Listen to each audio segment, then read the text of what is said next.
కడప జిల్లా రాయచోటి నుంచి గెలుపొందారు రాంప్రసాద్ రెడ్డి గారు. రాంప్రసాద్ రెడ్డి గారితో మాట్లాడదాం. సార్, శ్రీకాంత్ రెడ్డిని ఓడించారు, మొత్తానికి అసెంబ్లీలో అడుగుపెట్టారు. సీఎం సొంత జిల్లా నుంచి మీరు రిప్రజెంట్ చేస్తున్నారు, ఎలా ఫీల్ అవుతున్నారు? మీ ఫాదర్ లెగసీ ఉంది, మీ ఫాదర్ 3 times 4 times గెలుపొందారు. స్మాల్ కరెక్షన్ అండి, నేను శ్రీకాంత్ రెడ్డి మీద గెలవలేదు, జగన్మోహన్ రెడ్డి మీదే గెలిచాను. ఇది కరెక్షన్, మీరు గుర్తుపెట్టుకోండి. చాలా సంతోషంగా ఉంది. ఈ బాధ్యతను నా పైన పెట్టిన రాయచోటి ప్రజలు, అలాగే మా పెద్దలు, ముఖ్యమంత్రి వర్యులు చంద్రబాబు నాయుడు గారికి, అలాగే మా యువ నాయకులు లోకేష్ బాబు గారికి మరొకసారి ధన్యవాదాలు. మీ తరపున తప్పకుండా ఏదైతే బాధ్యత నా మీద పెట్టారో నిర్వర్తిస్తా. తప్పకుండా మా రాయచోటి ప్రజలకైతేనేమి, ఈ రాష్ట్ర ప్రజలకైతేనేమి నా వంతు శక్తి వంచన లేకుండా కృషి చేస్తామండి. నేనైతే ఒకటే చెప్తున్నా, గత 5 సంవత్సరాల నుంచి జరిగిన దుర్మార్గ పరిపాలనకు అంతం పాడిన నారా చంద్రబాబు గారి నాయకత్వంలో పనిచేయడం చాలా గర్వంగా ఉంది.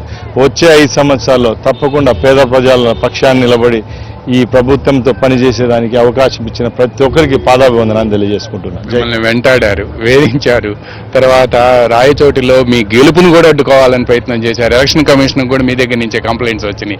కానీ అన్నిటినీ వదిలేసి మిమ్మల్ని అప్రతిహాత విజయం తీసుకొచ్చారు, పైగా సీఎం సొంత జిల్లాలో. మీరు అన్నట్టు సీఎం మీద గెలుపు ఇది. ఎలా ఫీల్ అవుతున్నారు? పైగా మంత్రిగా వచ్చారు అదే జిల్లా నుంచి. ఒకటే చెప్తున్నానండి, ప్రజలు ఎవరు పక్షానుంటే వాళ్ళే నిజమైన దేవుళ్ళు ఈ కాలంలో. ఎందుకంటే ప్రజలు ఏది నిర్ణయిస్తారో శాసనం. ఈరోజు ఈ రాష్ట్రంలో ఏం జరిగిందో మీరందరూ చూస్తున్నారు. జగన్మోహన్ రెడ్డి అనే దుర్మార్గుని పాలన అంతమొందించారు. నేను ఒకటే చెప్తున్నా, ఎవరు మంచి చేస్తారో వాళ్ళ పక్షాన ప్రజలు ఉంటారు. కాబట్టి మాకు మంచి చేసిన ప్రజల పక్షాన మేమున్నాం. తప్పకుండా ప్రజలకు ఏవైతే మేలు జరుగుతాయో అవన్నీ జరిగేదానికి తను శక్తి వంచలేక కృషి చేస్తాను. థ్యాంక్ యూ సో మచ్ అండి. ఇక మనతో పాటు ఉరవకొండ ఎమ్మెల్యే పయ్యావుల కేశవ్ గారు రికార్డును కూడా తిరగరాశారు. దాంతోపాటు మంత్రిగా కూడా ప్రమాణం స్వీకారం చేశారు. తెలుగుదేశం పార్టీలో వాయిస్ ఆఫ్ ద పార్టీ అని చెప్తారు. అదేవిధంగా తెలుగుదేశం పార్టీలో సీనియర్ ఎమ్మెల్యే మంత్రిగా ప్రమాణ స్వీకారం చేసిన తర్వాత ఆయన ఎలా ఫీల్ అవుతున్నారేంటో కూడా అడిగి తెలుసుకుందాం. సార్, తెలుగుదేశం పార్టీలో సుదీర్ఘ ప్రస్థానం, వాయిస్ ఆఫ్ ద పార్టీ అని పేరు ఉంది. తర్వాత ఉరవకొండ నుంచి ఇన్నిసార్లు గెలుపొందారు, మంత్రిగా ప్రమాణ స్వీకారం చేశారు ఫస్ట్ టైం అనంతపురం జిల్లా నుంచి. పైగా ఎలా ఫీల్ అవుతున్నారు? తప్పకుండా ఇవి కొంత భావోద్వేగానికి సంబంధించినటువంటి అంశమే.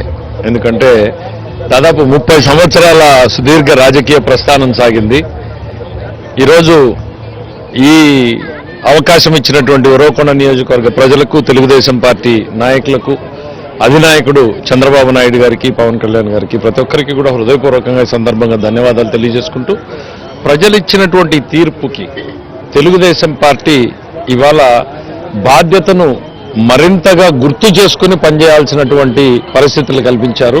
ఇదొక చారిత్రాత్మకమైనటువంటి తీర్పు. ప్రతిపక్షాన్ని దాదాపు తుడిచిపెట్టేసేలా ఇచ్చినటువంటి తీర్పు అనంటే ప్రజలు మా మీద పెట్టుకున్నటువంటి నమ్మకాన్ని, ఏ రకమైన తప్పు చేయకుండా, తప్పులు జరగకుండా సమాజాన్ని అభివృద్ధి దిశలో తీసుకుపోవడానికి చంద్రబాబు గారి టీం బ్రహ్మాండంగా పనిచేయాలనేటువంటి ఆశతో ఓట్లేసినటువంటి ప్రజల నమ్మకాన్ని వమ్ము కానీయము, ఆశించిన దానికన్నా ఎక్కువగానే శ్రమించి పనిచేస్తామని చెప్పి ఈ సందర్భంగా రాష్ట్ర ప్రజానీకానికి తెలియజేస్తున్నాం. ప్రస్తుత పరిస్థితి నుంచి రాష్ట్రాన్ని బయటికి తీసుకురావాలంటే, విధ్వంసం నుంచి అభివృద్ధి వైపుకి తీసుకురావాలి, మీ తక్షణ ప్రణాళిక ఏంటి?